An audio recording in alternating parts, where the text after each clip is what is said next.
সফল হওয়ার স্বপ্ন আমরা সবাই দেখি। আমরা এই কথাটা ভুলে যাই যে ঝট করে যে সফলতাটা আসে সেটা চট করেই কিন্তু হারিয়ে যায়। তবে ধীরে ধীরে যে সফলতাটা আসে সেই সফলতাটা দীর্ঘদিন রয়ে যায়। তবে ওই যে আমরা ধৈর্য ধরতে পারি না বলে টিকে থাকতে পারি না কোনো প্ল্যাটফর্মে। অনেকের মুখেই শুনছি এই প্ল্যাটফর্মটা তারা ছেড়ে দেবে। এ বিষয়ে অনেক কথা আজ তোমাদের সঙ্গে বলবো। আমার সঙ্গেও কিন্তু অনেক কিছু ঘটে, সব কিছু বলি না, আজকে বলবো। চলো তার আগে নিজের পরিচয়টা দিয়ে নিই। নমস্কার, কেমন আছো সবাই? আশা করছি সবাই ভালো আছো, আর আমরাও বেশ ভালো আছি। আমি রিমি। আজকে আমার আরও একটি নতুন ব্লগে তোমাদের অনেক অনেক স্বাগত জানাই। আজ হচ্ছে রবিবার, ঘড়ির কাঁটায় বাজে হচ্ছে সকাল 6:30 মতো, আর এখন থেকেই তোমাদেরকে সাথে নিয়ে ব্লগটি শুরু করছি। ইদানিংকালে ঘুম থেকে উঠতে খুব লেট হচ্ছে, তাই প্রত্যেকটা কাজকর্মই যেন পিছিয়ে যাচ্ছে। সকালে ঝটপট করে উঠে বাসি কাজকর্ম সেরে এ ঘরে চলে এলাম। সোনার জন্য আজকে করেছি সুজি। আগের দিন রাত্রেই সুজি কিনে আনা হয়েছিল, সুজি ঘরে বাড়ন্ত ছিল, সেই জন্য ঝটপট সুজিটা ভেজে এই যে সোনাকে কিন্তু খাওয়ানোর জন্য টেবিলেও নিয়ে চলে এসেছি। সোনাকে টেবিল চেয়ারে বসিয়ে খাওয়া অভ্যেস করিয়েছি। মোটামুটি সব রকম অভ্যাসেই আমার সোনা অভ্যস্ত বলতে পারো। ও যেমন মাটিতে বসেও খেতে পারে, ঠিক তেমনই চেয়ার টেবিলে বসে খেতে ওর কোনো অসুবিধে হয় না। যাকে একটা বড় কাজ করে নিয়েছি। বাচ্চাকে খাওয়ানো দাওয়ানোটাই হচ্ছে সবচেয়ে বড় কাজ। ওদের খাওয়া দাওয়াটা ঠিকঠাক হলে আমরা মায়েরা নিশ্চিন্তভাবে সব কাজ করতে পারি। সোনাকে খাইয়ে তারপর চা করে নিয়েছিলাম। চা খাওয়ার পর সোজা আমার ঘরে চলে এসেছি। আজকে বিছানার চাদরটাকে চেঞ্জ করেছি। গতকাল রাত্রে সোনাকে ডায়পার পরাতে খেয়াল ছিল না, সে বিছানায় হিসু করে দিয়েছে। তাই ঝটপট এই যে বিছানার চাদরটা চেঞ্জ করে নিলাম। এমনিও আজ বিছানার চাদর চেঞ্জ করতাম, কারণ কি জানো, আমার ওই বিছানার চাদরটা একটু হলেও নোংরা হয়েছিল। আর সত্যি কথা বলতে কি, নোংরা ম্যারমেরি বিছানার চাদর আমার একটুও পেতে রাখতে ইচ্ছে করে না। তাই ভাবছি আরও 2-3টে বিছানার চাদর আমি কিনবো। যদিও বা ঘরে বেশ কয়েকটা ভালো চাদর বলবো না, 1-2টোই ভালো চাদর তোলা রয়েছে, তবে সবসময় সেগুলোকে বার করা হয় না। গল্প করতে করতে বিছানাটাকে সুন্দর করে গুছিয়ে নিলাম। এই বিছানার চাদরটা যখন নতুন কিনেছিলাম তখন কতই না সুন্দর লাগতো দেখতে, কালারটা আরও ফুটতো। তবে ওই যে ধোয়া কাচা করতে করতে বিছানার চাদরটা একটু ম্যারমেরে হয়ে গেছে, একটু পুরানো হয়ে গেছে। এখনও বিছানার চাদরটা ভালো লাগে, তবে সেই আগের মতো জৌলুসটা এখন আর নেই। ঠিক সেই রকমই আমাদের সঙ্গেও বাস্তবে অনেক কিছু ঘটে। আমরা অনেক উৎসাহের সাথে একটা প্ল্যাটফর্মে, ইউটিউব প্ল্যাটফর্ম বলো কিংবা ফেসবুক প্ল্যাটফর্ম, অনেক উৎসাহ নিয়েই কাজ করতে আসি, অনেক স্বপ্ন নিয়ে, অনেক আশা নিয়ে।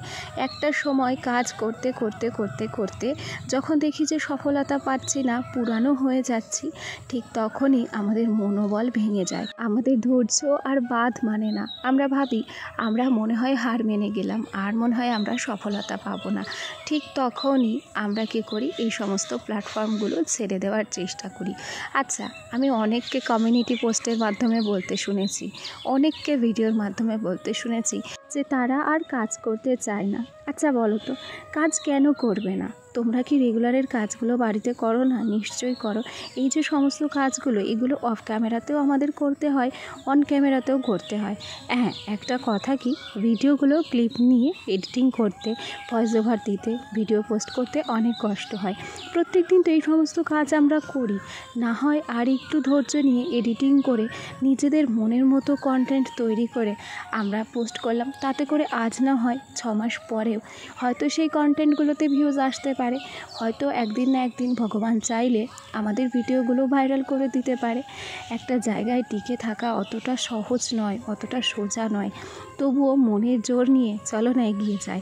আর যদি তোমরাই হাল ছেড়ে দাও, তাহলে আমরা কী করব? আমারও তো মাঝে মধ্যে মনে হয় যে এই প্ল্যাটফর্ম ছেড়ে দিই। তবে আমাকে জানো তো কে সব সময় উৎসাহিত করে? আমার বর বলে, চেষ্টা করে যাও, শেষ পর্যন্ত দেখোই না যে কী হয়। দেখো, এই পর্যায়ে না হয় একটা কথাই বলি যে একটা সংসার সুন্দর করে সাজাতে কখনোই রূপের দরকার হয় না। দেখো, শুধুমাত্র ধৈর্য আর গুণের দ্বারা যখন আমরা একটা অগোছালো সংসারকে সাজিয়ে গুছিয়ে সোনার সংসারে পরিণত করতে পেরেছি, বিয়ের পর সংসারের প্রতিটা দায়িত্ব কর্তব্য যেমন পালন করতে পেরেছি, তেমন মনে মনে ধরোই না যে আমাদের এই ছোট্ট চ্যানেলটাও আমাদের একটা অগোছালো সংসার, যেই সংসারটাকে সাজিয়ে গুছিয়ে দাঁড় করাতে আমাদের এখনও অনেকটা পথ বাকি বাকি রয়েছে। এই বিষয়ে একটা কথা সবসময় আমাদের মনে রাখতে হবে যে একমাত্র পরিশ্রম আর ধৈর্যই হচ্ছে সফলতার চাবিকাঠি। পরিশ্রম আর ধৈর্য ছাড়া কখনোই কিন্তু সফল হওয়া যায় না। যাই হোক, তোমাদের অনেকের মনে হতে পারে যে অনেক বড় বড় জ্ঞান দিয়ে দিলাম। না গো, আমার যেটা মনে হলো সেটাই কিন্তু তোমাদের সঙ্গে শেয়ার করলাম, আর বাদ বাকিটা তোমাদের হাতে। তোমাদের কি মনে হয় কমেন্ট বক্সে আমাকে জানিও। গল্প করতে করতে বলতে তো ভুলেই গেছি কাজকর্মের কথা।